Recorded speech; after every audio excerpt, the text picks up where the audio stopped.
everybody. How you doing today? Elizabeth Marasco. I hope you're having a good day today.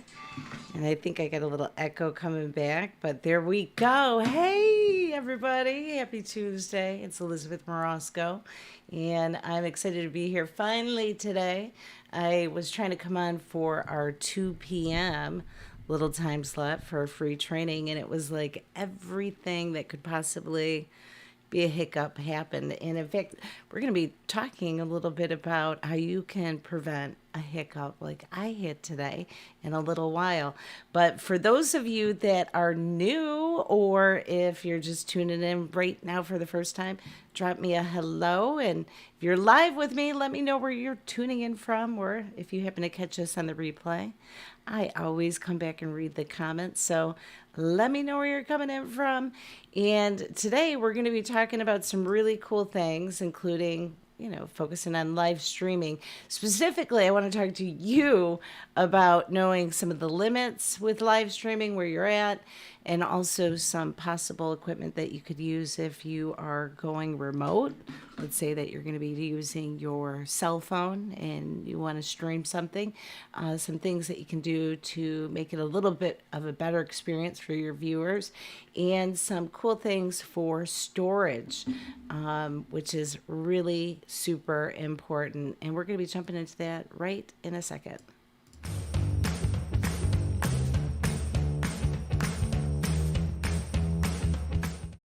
Right, everybody.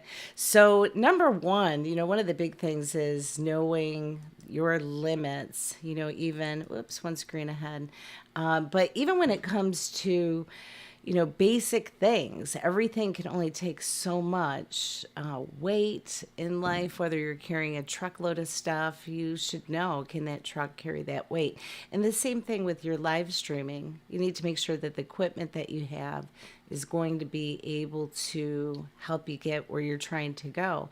So over the weekend, I had shared a video where I was talking about upload speed and a way that you can test your upload speed. And the site that I had shared was speedtest.net. I want to encourage you to go check that out on your device to make sure, are you running, effectively? Do you have enough strength to get where you're going? So typically they say 10 megabytes per second upload for each destination that you're streaming to.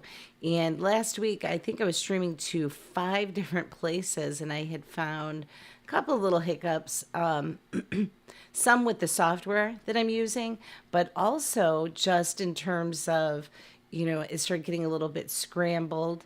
And I know that I have some adjustments that I have to make on my back end. But one of the good things on technology is you do have a way to check your signal, check your strength, make sure that you're good to go, even on your cell phone, making sure that you have a strong signal. In fact, when I first started doing any kind of streaming, just like most of us, I was doing it directly from my cell phone.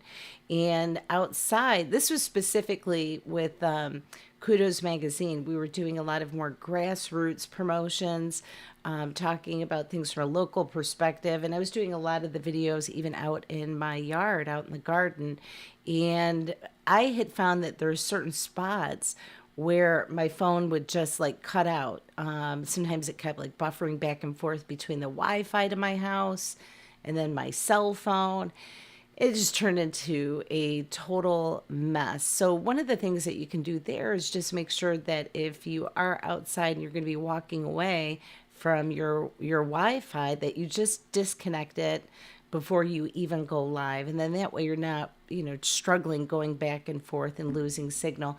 But that was a while ago. And since then, I'm doing some more things with streaming through my computer and some really cool software, and that's great. But honestly, there's so much that you can do just with your cell phone. So check that out and be prepared, especially when you're outside, because, and I have to remind myself of this, you guys, but when you're outside, you're dealing with other elements like wind, and that's a really big problem that I see. And I've even run into it myself, of having wind that's, gusting up. And it might not be that big of a deal if it's just like a little impromptu video. But if you were planning on doing a presentation outside, people are going to get really annoyed quickly with that sound of the wind because it doesn't sound as pretty on camera as it does in real life. It's more, a little bit of chalk and fingernails, chalkboard and fingernails. So one of the things that you can do is they do have these really cool adapters that you can buy that you can attach to your cell phone or other device, and then having a little wind mic, and it's not really big. I've seen these even at Best Buy, but taking that and then hooking it up to your mobile device, your cell phone, or whatever you're doing. The only thing, like word of caution, is making sure that the adapters that you have between your cell phone and your extension mic, that they work. And if not, you can always buy, I'm sure some of you have seen these fancy little adapters. So like here, I'm gonna just plug this in, boom, and then I would be good to go to hook this into my cell phone, and then attach this right onto my tripod. So the cool thing about doing something like that is it's going to cut back some of that wind sound interference. So go find equipment that's going to work for you, and especially if you're planning on doing these things in advance, make sure that you have the right equipment. Number one, making sure you're able to connect properly with your Wi-Fi signal, and making sure that you can upload at the right speed. Now, one of the things that I had done, if you've been following me for a while, is last summer I ended up getting a Wi-Fi Ethernet connection to try to make that quantum leap. And so, I have really cool reception throughout the whole house. But this is the thing, when it comes to streaming, it's pulling more weight. It needs more. So one of the things I am going to have to do here is just get a direct Ethernet connection right to my computer. And then that way I'm avoiding all of that nonsense of, static or lag. Last week I kept running into a couple of issues where it was saying internet speed not strong enough, had to downgrade quality. So I ended up with a video that was a little bit pixelated. There's some other times that I can stream, like I'm going to go back and look at this video. Hopefully it's not too pixelated. I hope. Hopefully it's all coming in clear. But I'll come back and check it out. So it's kind of hit and miss. Sometimes you're good to go. Like I'm on that Wi-Fi Ethernet. And what it is it actually, there's a adapter that you plugged into the electric outlet that has the Ethernet cord that goes directly up into that, and it connects to my computer. So it's kind of there, but not fully. So I'm going to be changing that. But this is the thing. It's always going to be about learning, growing, and changing and adapting to a place where you get to that sweet spot. But I would love to hear from you. What are you working on? Are you doing live streaming? And if you have posted a live stream video, I'd love it if you came back and dropped a link in the comments so maybe we can check it out and see what you're doing. If you are live streaming on your phone or on your computer, each are unique, but there's a lot of overlap too. And keep learning and growing. In fact, one of the things that I did, this is really small but goofy, you guys. I talk with my hands all the time. Even if you see me in real life, this is this is Liz. It's not even like being like animated. I think that I don't know. I talk a lot with my hands, so that is what it is. But I keep hitting my darn mic. So this particular stream, I did something different. You can see I've got it in the shot right now. This is my microphone, and so I moved it up and down instead of coming across like under my face. And then that way I'm not hitting it as much. So let me know if you're digging that. I don't know. So it's little things we learn each and every single time. And I'll probably by default have it down low again another time and hit it. So what do you do? Anyhow, but yes, definitely let me know if you've done live streaming. And if you have, feel free to drop a link in the comments. And let's talk about that a little bit on what's working for you or troubles that you're having. So this is the thing. At the beginning we were talking about knowing your limits, maybe having an idea of some really cool remote equipment you can have, like the wind blocker. But this is another really big one, and this is what got me today, you guys. Plan for storage, and when you think that you've planned for enough, plan for more. I had a little hiccup with my Dropbox earlier today, and this is what was causing a system meltdown. It wasn't my operating system, except for I had just run out of memory. I think I had like 1 terabyte of data, which is it's like a freaking Titanic of data that I had to sort of take care of. And part of it was we had switched from I was using Dropbox, I don't know what it was, like the business platform where you can have 5 people or whatever feeding into it. But how I started managing my videos to be a little bit more efficient for the way that we operate is I started taking my video content and uploading it into Vimeo, which is a great setup for being able to store your videos and use it as a library archive, but also from your marketing perspective, using a service. It's a paid service like Vimeo is fantastic because then you can easily embed those videos into your websites or promotions, different things that you have going on. And even from like a membership standpoint, like if you were going to do a online membership sort of thing, you would be able to take your videos and even have it where they can be accessible only through people with like a member ID and password or a direct private link.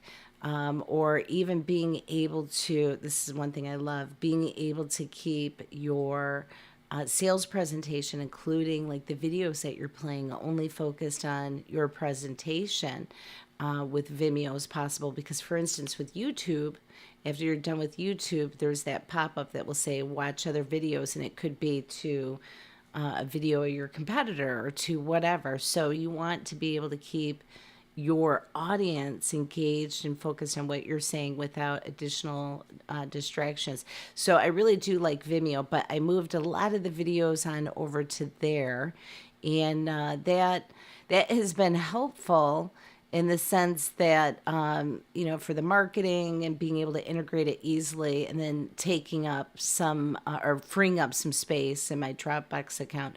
So anyhow, we're making all of these shifts, but things didn't sync right. So I ended up, I want to see if I can show you this here really quick. If you are a Dropbox user, maybe you know this already, maybe you don't. And if you don't, you're going to love this tip, because I'm going to show you how to easily take your files and have it sync only to your Dropbox instead of your Dropbox and your hard drive, because it's pulling so much, off of your system when you're doing that. And, so let's see here. One second. Let me see if I can go over here. Oops. Wait, wrong one. Wrong one. And it's another wrong one. This is something else I'm going to show you really quick in a second. Hold on. Bear with me 1/2 a second. And in case you're curious, I am actually doing this live stream with ecamm, and then I'm restreaming it to multiple destinations with a application called Restream. And I'm pretty happy with both of those so far. So let's see if we can do this. Okay. I wonder why it's bouncing like that. It's really odd. See, even just now, I'm live with you, and I found something else that I've got to fix in my background. All right, so let's see this new scene. Okay, so here we are. This is sort of what Dropbox looks like. And if you look down here in the lower left-hand corner of your screen, you're going to see this option to select. It looks like a double stack of arrows, and then select preferences. And then up here, you're going to see the sync button. And this is where the real magic is. Okay, so on my kudos folder, and this is actually, if you can believe this is still working from, I think, like 5 hours ago I started this. But right here, I have the option to select if I want those folders to also be seen on my Mac and in the desktop view. So I can select which ones I want, all of those. But when you do that, it does take some of that memory from your, oops, it does take some of that memory from your computer. It makes it a little bit easier to run, but super simple. And so what I've been doing is sort of putzing with getting my files cleaned up and trying to make it a little bit more organized. We always have to do that with our desk, and we have to remember to do that with our computer desk too, and get your files organized and flowing in a good way. But that is something that had my whole system was bogged down because everything was something that changed in that transition from the business Dropbox plan to like the standard small. It's not the free one. I'm still paying the, well, I think it's like $149 for the year for the Dropbox program that I ended up getting, that little hookup, that package. But the other one that I had, I think it was like $800 a year or $750 a year, something like that. It was pretty expensive. So it ended up becoming a good solution for me to split it up and have a directory like Dropbox available for me to save a lot of key stuff, but then moving over my videos into Vimeo. So, I mean, there's a little bit of a cost savings, but for me, it wasn't just about the price. This was more about the management, the easy accessibility to be able to locate specific videos and content that I need, and also freeing up some space on my hard drive. Because, and especially if you're streaming, it takes a beating on your memory, running everything. So you want to have, if you could, the ideal situation would be if I had one computer that was dedicated strictly for streaming, and it might be something one day down the road, but I'm not there right now. And that's the thing, you guys. This journey, be willing to be flexible and keep adding on things and learning things. Like, see, check that out. I figured out how to do my karate chop, yaw, talking hands without hitting my microphone. So I'm fancy. Yeah. Anyhow, but yeah, this, it's the big thing is just make sure that make sure that you have enough memory on your hard drive and plan for it, because videos suck up your memory. They really do. So make sure that you account for it. Hey, okay, so check this out. This is something else I want to show you. This is just a mock-up. So if you are doing a live and you're on your desktop and you want to start to be fancy pants and, oh, I jinxed myself. I hit my microphone. Anyhow, but if you want to be fancy and do some stuff like add on your custom logo and taglines, or celebrate a milestone and have a really cool background, something that's really simple that you can do is go and create an image in Illustrator or Design or Canva or whatever you have. It could, in fact, you want to know what?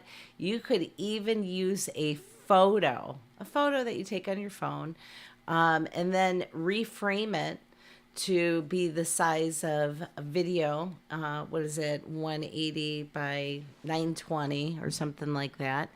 And then take that file, open it up, and then just cut out the shape that you want for like where I have my little image here behind the graphics. Um, Let me see if I can do this here one second. I'm going to shut down just a couple things. I've got so much stuff just open. Anyhow, but how are you guys doing today? Did everybody have a good start to your week? I can tell you in Michigan, it is beautiful. Okay, let me see if I can share this screen with you guys. And I love it when you talk to me, but let me see if I can pull my comments on. Oh, Nadine, hello, darling. Hello, hello. So good to see you on here. And what's your thing say? 2021 Facebook.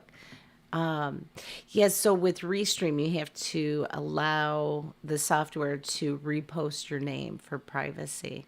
So if you click that link, all it does is it authorizes them to show your picture and your name. Otherwise, it shows up Facebook user.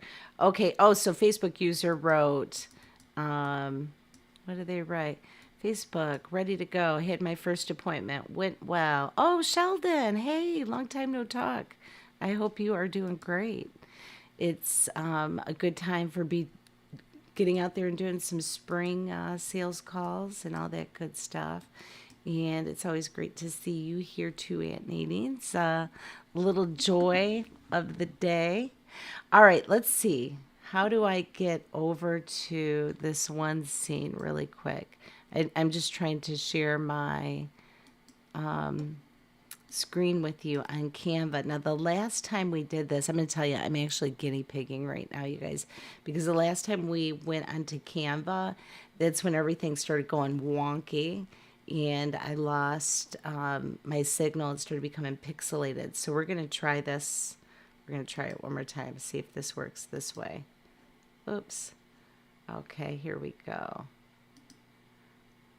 Let me go Google Chrome. Here we go. Ta-da! Okay, so really quick, let's say that you want to create a little overlay so that you don't have a boring background while you're going live. Couple things that you can do is, I'm trying to pull my camera up here real quick. Hey guys, there you are. A couple things that you can do. I'm gonna turn this to round. See, look at fancy that. Okay, so a couple things that you can do is number one, if you're using Canva, which they do have a free version, canva.com, you can go over there and then just set up instantly where you can do like a video layout, and this will automatically default to the 1080 format size, which is the size of a monitor, so that you don't have it all pixelated. And let's say that you wanted to do, we'll just find something that's really simple. Let's say this one, okay? All right. You can go ahead and change your info. You are cool. Properties. Okay, and then here, this is where we bombed out the last time. I'm going to try to download just this file, and I'm going to save it as a PNG file. And this is the key thing right here, you guys. Save it as a PNG, and then click transparent background, and then click download. Let's see.